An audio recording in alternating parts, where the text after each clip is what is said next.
नमस्कार दोस्तों, मैं हूं सौरभ शर्मा। आप देख रहे हैं भारत 24। और जो शख्स आज मेरे साथ मौजूद है, 4 लाइन लिखी है और उम्मीद करता हूं कि जिस तरीके से वो कल चमके थे मेरी लाइन से, और उनमें चमक आएगी। मेहनत की राह पर चलता रहा वो सच्चाई से, मेहनत की राह पर चलता रहा वो सच्चाई से, किरदारों को जिया दिल की गहराई से। आज नेशनल अवार्ड से रोशन हुआ है नाम उसका, विक्रांत मैसी सितारा है अपनी अदाकारी से। अरे सौरभ भाई, thank you so much. Thank you, बहुत अच्छा लिखा आपने। थैंक यू भाई, और कॉन्ग्रेचुलेशंस नेशनल अवार्ड की। उस वक्त क्या मूवमेंट था, दिल की धड़कनें कितनी धक धक कर रही थी। अभी तक सिंक इन नहीं हुआ है और आई थिंक एक 2-3 दिन और लगेंगे कि सिंक इन हो। सब कुछ इतनी तेज़ी से हो जाता है वहाँ पे, क्योंकि राष्ट्रपति मैडम का टाइम बहुत ही कीमती है। तो 20 सेकंड लगते हैं ऊपर चढ़ के उतरने में, तो अब तक सिंक इन हुआ नहीं है, बट बहुत अच्छा लग रहा है। काफ़ी खुशी है कि फिल्म को भी रिकग्नाइज़ किया गया मेरे काम के साथ साथ, तो बहुत खुशी है इस बात की। अच्छा, मैं विजुअल देख रहा था, विक्रांत मैसी बीच में बैठे हुए थे, राइट हैंड में रानी थी और लेफ्ट में शाहरुख। वो विजुअल्स भी ओझल हो नहीं सकते मुझे लगता है आपकी मेमोरी से। इन इन चीज़ों के बारे में आप सिर्फ कल्पना करते हैं, और जब ये चीज़ें हकीकत में तब्दील हो जाती हैं तो बहुत अच्छा लगता है।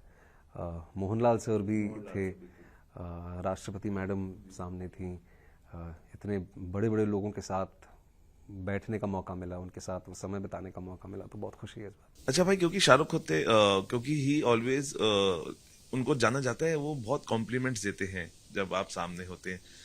कुछ हुआ कल? नहीं, उन्होंने काम पसंद किया, उन्होंने फिल्म भी देखी है और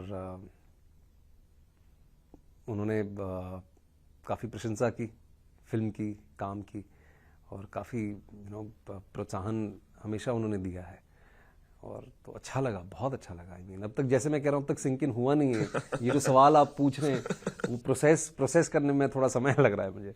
अच्छा, क्योंकि अभी फादरहुड आप इंजॉय कर रहे हैं, उसके बाद फिल्में बहुत अच्छी हो रही हैं, किरदार बहुत अच्छे मिल रहे हैं, और नेशनल अवार्ड का आना, शाहरुख के साथ उसको शेयर करना, क्योंकि अब 2 ऐसे सितारे थे जो कल बेस्ट एक्टर के लिए चुने गए। King of Bollywood and king of heart, मैं आपको बोलना चाहूंगा कि दोनों एक ही मंच पे थे। और थैंक यू।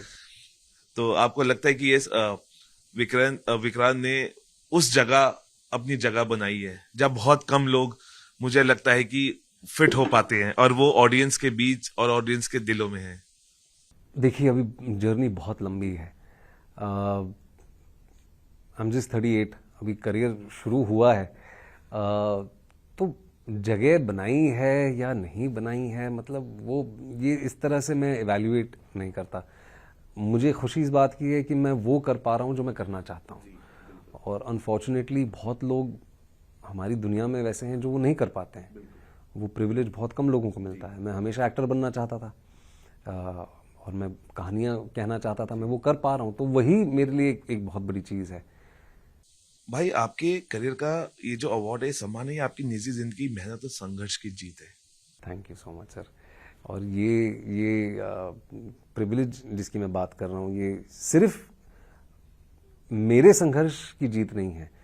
इसमें जैसे कहते हैं, इंग्लिश में कहावत है, it takes a village to raise a baby, और जो हम कर रहे हैं अभी, जी बिल्कुल। तो मैं अकेला नहीं हूँ इस जर्नी में।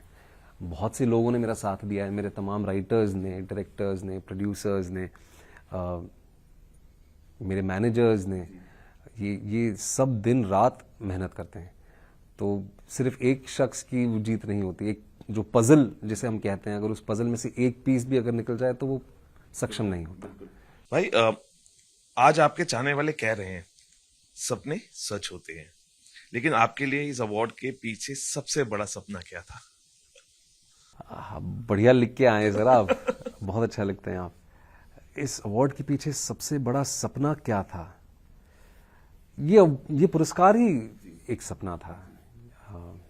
जब मैंने मीडिया स्टेटमेंट रिलीज किया था, जब 1-1.5 महीने पहले अनाउंस हुआ था, तो ये कहा था मैंने कि ये जो सपना है, एक 20 साल के लड़के का सपना था। तो जब मुझे याद है 2007 में मैं धर्मवीर की शूटिंग के लिए जब बड़ौदा जा रहा था, तब मैंने ये सपना देखा था। मैंने कहा था कि एक दिन अगर वहाँ मैं जा पाऊँ तो काफ़ी अच्छा लगेगा। अच्छा भाई, क्योंकि इसी का एक क्वेश्चन है, हर कलाकार का सपना अवार्ड नहीं है बल्कि अमरता होता है।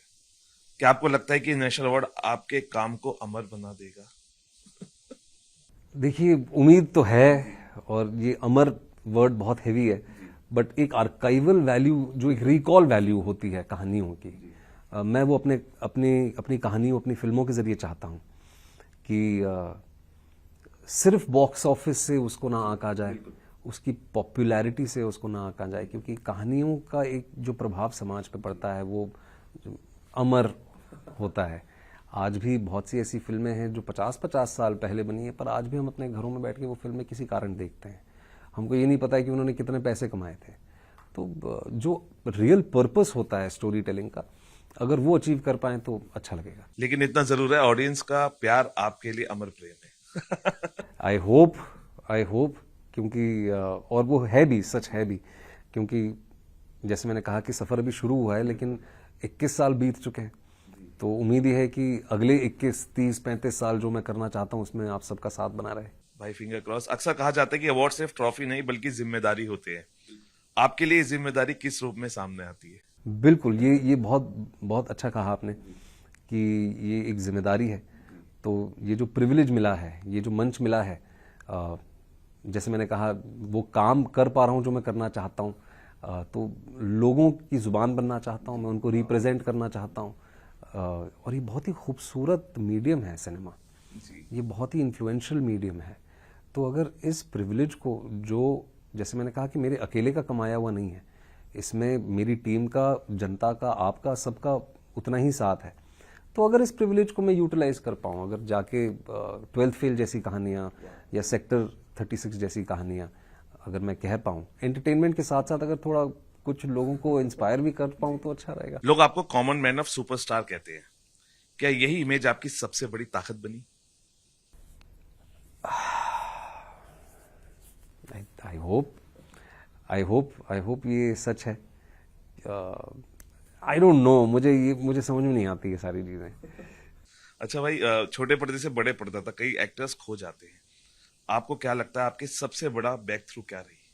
I think banking my own self and परिवार, ऑफ कोर्स, कि जब वो डिसीजन मैंने लिया था कि नहीं, मुझे सिनेमा में अपने आप को एक मौका देना है और टेलीविज़न को छोड़ना होगा, तो उसमें मेरा परिवार मेरे साथ रहा है। जो आज मेरी वाइफ हैं, उन्होंने मेरा साथ दिया है, मेरे दोस्तों ने मेरा साथ दिया है, मीडिया ने मेरा, आपने मेरा इतना साथ दिया है, और भी लोग हैं जिन्होंने, मतलब मेरे साथ साथ, मैंने तो हार नहीं मानी, पर आपने भी शायद कहीं ना कहीं अपना विश्वास नहीं गंवाया। जब भी कुछ फिल्में अच्छी नहीं थी, कहानियाँ अच्छी नहीं लगी लोगों को, तो तब भी लोगों ने कहीं ना कहीं कहा कि नहीं, मतलब इसको एक और मौका देना चाहिए। और जब आपके नाम के आगे अब नेशनल अवार्ड विनर एक्टर जुड़ गया है, तो क्या स्क्रिप्ट चुनने का दबाव अब और बढ़ गया है? नहीं, आई थिंक प्रोसेस सेम ही रहेगा। आई डोंट नो, जिस तरह से मैं स्क्रिप्टें अपनी चुनता आया हूँ, और मेरा मानना है कि जैसे आपने कहा पहले, और सही कहा, कि एक रिस्पॉन्सिबिलिटी बढ़ जाती है, बट आई थिंक बेसिक्स नहीं बदलेंगे। जिस हिसाब से ऑपरेट कर रहे हैं उसी तरह से ऑपरेट करेंगे। जब कैमरा बंद होता है भाई और भीड़ छट जाती है, तब अकेले में क्या आप सच में मान पाते कि ये सब आपकी मेहनत का फल है, या कभी लगता है किस्मत ने साथ दिया? ये दोनों चीज़ों का मिश्रण है। मेहनत भी लगी है, लोगों का विश्वास भी लगा है, और थोड़ी बहुत शायद किस्मत भी होगी। आई डोंट नो, बट कह सकते हैं कि हाँ, किस्मत ने भी साथ दिया है। और अब एक और फिल्म जिसकी उम्मीदें बहुत है, आपको देखना चाहते हैं, रविशंकर जी की जो बातें हो रही हैं और फिल्म हो रही है, अगर कुछ हाईलाइट दे पाए, बिकॉज ये भी अब लोगों की बेचैनी बढ़ा दी है कि किस अवतार में अवतारित होंगे आप पर्दे पे। ये फिल्म का नाम वाइट है जी भाई। और गुरुदेव श्री श्री रविशंकर जी के जीवन के एक किस्से पे आधारित है।